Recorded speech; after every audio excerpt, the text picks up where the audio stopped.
तो एनकाउंटर तिवारी जी का किया गया, अब पूरा का पूरा गांव नहीं, पूरा का पूरा बिहार उसके अंतिम संस्कार में सम्मिलित हो गया।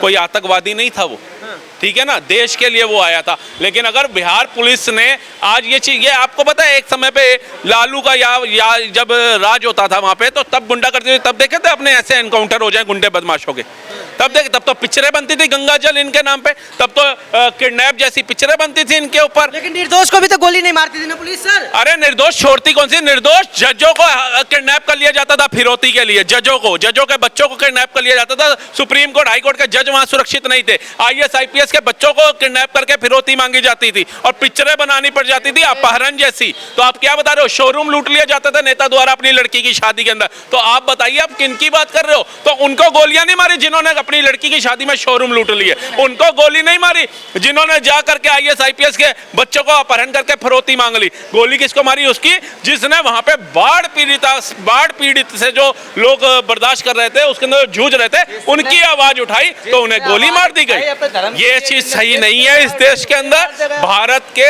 140 करोड़ जनता आज भरत तिवारी के साथ खड़ी है, बिहार पुलिस के साथ नहीं खड़ी है। 20 साल से तो वहाँ पे लालू की सरकार खत्म हो चुकी है, नीतीश कुमार की सुशासन सरकार, अब सम्राट चौधरी जा चुके हैं। सर आई है तो अगर मटर के दानों में 2-4 मटर खराब निकल जाएंगे ना, तो सारे मटरों को हम गलत नहीं बोल रहे हैं। उन 4 मटरों को उठा के बाहर क्यों नहीं फेंका जा रहा है, इनके ऊपर कार्रवाई क्यों नहीं हो रही है। आज एक भरत तिवारी मारा है, कल दूसरा मार देंगे। मतलब अपने गांव के अंदर अगर आपको कोई असुविधा हो रही है उस विधायक के द्वारा या उस पार्षद के द्वारा या उस सांसद के द्वारा, तो आप आवाज नहीं उठाएंगे। अगर बीजेपी के 240 सांसद थे, उनके विधायक वहां पे अभी सरकार बनी, अगर मोदी जी का एक विधायक कोई गलत हरकत कर रहा है तो उसके खिलाफ आवाज नहीं उठाई जाएगी। क्या बताया नहीं जाएगा कि मोदी जी आपने एक गलत इंसान चुन लिया है, वो वहां पे काम नहीं कर रहा है, बाढ़ आती है, लोग बर्बाद हो रहे हैं, उनके परिवार के लोग बह जा रहे हैं, उनके घर जो है डूब रहे हैं, अगर उसके लिए कोई आवाज उठाएगा तो उसका आप एनकाउंटर कर देंगे। ऐसे नहीं चलेगा। एनकाउंटर करना है तो आतंकवादियों को करो, बहुत सही कर रहे हो, पूरा भारत आपका सहयोग कर रहा है आतंकवादियों को और नक्सलवाद को खत्म करने में। लेकिन अगर भरत तिवारी जैसे लोगों को मार दिया जाएगा तो वो फिर मेरे हिसाब से वो सही बात नहीं। योगी की राह पे चलने की कोशिश कर रहे थे सम्राट चौधरी। सर योगी जी तो फिर अपराधियों को एनकाउंटर करा रहे हैं, जो बहन बेटियों की आबरू लूट रहा है उसको एनकाउंटर होता है ना उनका, जो वहां पे लोगों की जमीनें लूट रहे हैं उनके एनकाउंटर हो रहे हैं ना, जो वहां पे जाकर के भ्रष्टाचार कर रहा है, बहन बेटियों को छेड़छाड़ कर रहा है, उनके एनकाउंटर हो रहे हैं ना। यहाँ पे किसने, क्या भरत तिवारी ने बलात्कार किया था किसी का? सीनियर पुलिस ऑफिसर पे बंदूक तान दी, बंदूक तानी जाती, आत्मरक्षा के लिए बोला जाता है। जब इतने सारे पुलिस ऑफिसर्स आ जाते हैं, वो कोई तान दी, मारी उसने, दिल था, क्योंकि उसे भी पता कि ये वर्दी जो इसके कंधों के ऊपर से तार लगे हैं और शरीर पर जो वर्दी है ना, ये मेरे देश के लिए पहनी है, इसने मेरे राज्य की सुरक्षा के लिए पहनी है, मैं इसको आघात नहीं पहुंचा सकता। लेकिन उसने रिवॉल्वर फेंकी उस वर्दी के सामने, क्योंकि उस पुलिस वाले की मंशा खराब थी, तभी उसने एनकाउंटर किया। अगर उस पुलिस वाले की मंशा ठीक होती तो वो कभी एनकाउंटर नहीं करता। हमने देखा बड़े बड़े अपराधियों के यूपी के अंदर आज पैर में गोली मारी जा रही है, छाती में नहीं मारी जा रही है, तो उसका क्या अपराध था? सिर्फ अपने गांव के लिए आवाज उठाना। तो भरत तिवारी को भी पैर में मारा गया, गलती से लग गई होगी ना? गलती से सर कैसे लग जाती है? पुलिस के अंदर गोली मारी जा रही तो फिर मर कैसे गए? पुलिस जो है ना, ट्रेनिंग के अंदर बंदूक चलाने की उनको पूरी तैयारी कराई जाती है, प्रैक्टिस होती है। ऐसे नहीं कि आपको गिराना तो आम है और आप चीकू घेर दोगे, ऐसे नहीं होता है। तो ये तो एक साजिश थी कि अच्छा जैसे होता है ना, हमारे को बोल दिया, खाकी पे बात आ गई, लो जैसे पिक्चरों में दिखाते हैं, ईगो पे ले लिया, बस दैट्स इट, इससे बड़ी बात नहीं है। एनकाउंटर क्यों हुआ होगा? तिवारी था इसलिए हो गया? तिवारी था इसलिए। देखिए मैं जाति में तो बात नहीं करूंगा, क्योंकि बीजेपी के अंदर जातिवाद नहीं है, और अगर वो पुलिस वाले को अंदर कोई जातिवाद को लेकर के चीज थी तो मैं उसका कड़ा विरोध करूंगा। चाहे जातिवाद को लेकर किया, चाहे पर्सनल ईगो को लेकर किया, चाहे वो पुलिस वाला अहंकार में आ गया था, क्योंकि सभी उसके निचले अधिकारी जो उससे छोटे अधिकारी थे, उनके सामने जब वो बेइज्जत हुआ तो सकता है कि अपना अहंकार, अपनी ईगो वो बर्दाश्त नहीं कर पाया, पचा नहीं पाया और उसका एनकाउंटर कर दिया। तो मैं वहाँ पे सम्राट चौधरी जी से भी यही कहूँगा, देश के यशस्वी प्रधानमंत्री से भी कहूँगा कि आप अपनी निगरानी के अंदर इस चीज़ को देखिए, और जो ये अपराधी हैं पुलिस वाले, इन पर ठोस से ठोस कार्रवाई कराइए। लेकिन सर लगता है कि जैसे नीतीश कुमार की सरकार को सुशासन की सरकार कहा जाता था, उनके हटते ही फिर से अराजकता आ गई वहाँ? नहीं सर, ऐसा नहीं।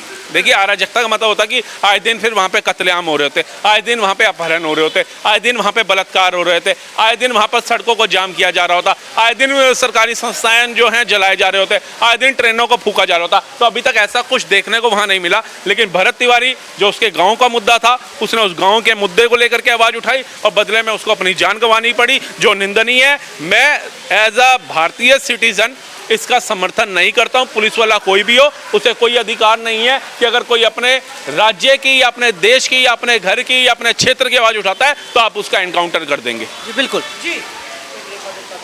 देखिए भरत तिवारी का जो इनकाउंटर हुआ बिल्कुल निंदनीय माना जाएगा।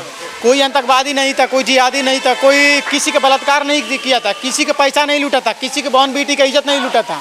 हम मानते हैं जो तरीका ढूंढा था वो गलत था, पिस्टल लहराने का तरीका उसका गलत था, जो अपने अंदर कानून ले लिया था वो गलत था, लेकिन वो व्यक्ति आत्मसमर्पण कर दिया था, वो व्यक्ति अपने आप को आत्मसमर्पण कर दिया था, ये तो उसका नियम सही था। आइए बताइए कौन सा संविधान में लिखा गया कोई व्यक्ति आत्मसमर्पण कर दे उसका एनकाउंटर कर दिया जाएगा? तो पुलिस वाले पे बंदूक भी तो नहीं ताननी चाहिए ना। वो अब हम तो बोलिए रहे हैं कि वो जो नियम ढूंढा था वो अपने अंदर कानून ले लिया था, वो उसका नियम गलत था, लेकिन वो तो आवाज गरीबों को उठा रहा था। वो जनधन खाता जिसको नहीं मिल रहा था उसको दिलवाने की कोशिश कर रहा था, वो जो प्रधानमंत्री ग्रामीण योजना का लाभ नहीं मिल रहा था उन लोगों को उनको दिलवाने की कोशिश कर रहा था, वो जो गरीबों का आवास नहीं मिल रहा था वो आवास दिलवाने की कोशिश कर रहा था, जो गरीबों को नल जल योजना नहीं मिल रहा था नल जल योजना दिलवाने की कोशिश कर रहा था, वो गरीबों को जो राशन नहीं मिल रहा था वो राशन दिलवाने की कोशिश कर रहा था। दिक्कत क्या है उसमें? वो खुद बोलता था कि हम प्रधानमंत्री वो बोलेंगे तो अपना शरीर दान कर देंगे, हाँ कोविड के लिए हमारा शरीर निछावर हो जाएगा, हमारे शरीर से जाँच करवा लें। वो बोलता था कि हम जब मर जाएंगे तो हमारा शरीर आर्मी के लिए दे दिया जाएगा, हमारा शरीर गरीबों में दान कर दिया जाएगा। इससे ज़्यादा क्या आपको सब मारा क्यों फिर? मारा तो प्रशासन ने गलती है ये। जब संविधान आप पढ़े लिखे हो, जब संविधान में ये लिखा गया कि समर्पण कर दिया तो उसको पकड़ लिया जाए, उसको जांच किया जाना चाहिए था। जो व्यक्ति वो मुद्दा उठाया था उस पर मुद्दा पे काम करना चाहिए था, लेकिन उसको मार क्यों दे रहे हो? ये बिल्कुल सरकार की नहीं, जो प्रशासन उसकी नाकामी मानी जाएगी। प्रशासन की नाकामी क्या कहेंगे सर भरत तिवारी के एनकाउंटर पे? भरत तिवारी का एनकाउंटर नहीं साहब, उसकी हत्या की गई है। ठीक है, एक मतलब देश हित के लिए काम कर रहा था, जनता के हित की लड़ाई लड़ रहा था, वो अपनी कोई निजी लड़ाई नहीं लड़ रहा था। और इससे पहले कितने आतंकवादियों को इन्होंने एनकाउंटर किया, कितने बलात्कारियों को एनकाउंटर किया, कितने चोर उचक्के बांग्लादेशी रोहिंग्या का एनकाउंटर किया। एक शख्स जो जनता की आवाज़ बन के आगे ठीक है जनता के लिए लड़ रहा था, उसी का एनकाउंटर कर दिया। जब उसने सरेंडर की वीडियो आई हुई है, कह रहा इसने 10 फायर किए, कहाँ 10 फायर कहाँ कर दिए तो बताओ? ठीक है, हवा में कर दिए। जब खान सर को सीरियस लिया जाता है और तिवारी जी को मार दिया जाता है तो कौन सा पक्षपात है भैया? उसको 10 गोलीबारी चलाई, फिर बाद में मुकरिया नहीं चलाई, तो कौन से कानून के तहत में आता है? झूठ तो वो फैला रहा था ना, उसके लिए कोई कार्रवाई नहीं, इसको मार दिया भाई। तो सरेंडर कर दिया, पुलिस पकड़ सकती थी, फिर गोली क्यों मारा? तो यही तो सवाल है, यही तो न्यूज़ है, क्यों उसका एनकाउंटर किया गया? क्यों हुआ? क्यों? देखो जी, हर सरकारी तंत्र में भ्रष्ट ऑफिसर हैं। ठीक है, सरकारी बाबू हर राज्य में, चाहे दिल्ली हो हरियाणा हो, कहीं भी, आज भी बीजेपी की सरकार है तब भी भ्रष्टाचार कम नहीं हुआ, कभी ये कहे। ठीक है, भ्रष्टाचार और बढ़ रहा, बल्कि इस पे जब तक भ्रष्टाचार पे प्रहार नहीं होगा ये हत्याएं जारी रहेगी। ठीक है, इसके लिए कौन जिम्मेवार है ये भी तो देखिए ना, सरकारी प्रशासन। अब न्यायालय कह देगा उसका सस्पेंशन करा दिया हमने, तबादला कर दिया, तबादले से उसकी जान आ जाएगी? एक बात बताओ आप, नहीं आएगी ना। ये तो फिर वही काम हो गया, कोई भी जनता की आवाज़ ना उठाए कुल मिला के। ठीक है, जनता के लिए बोले ही ना, ठीक, कि अपनी आवाज़ बंद कर लो। फिर कह रहा कानून कि भाई साहब आपने इसकी मदद क्यों नहीं की? जो मदद करने वाले को आप मारा जा रहा है तो कौन मदद करेगा आने वाले टाइम में? कोई करेगा ही नहीं। इस तरह भारत में आके अवैध बांग्लादेशी रह सकता है, अवैध अफगानिस्तानी रह सकता है, अवैध पाकिस्तानी रह सकता है, लेकिन भारत का आदमी अपनी मूलभूत ज़रूरतों के लिए आवाज़ उठाता, उसका एनकाउंटर कर देंगे।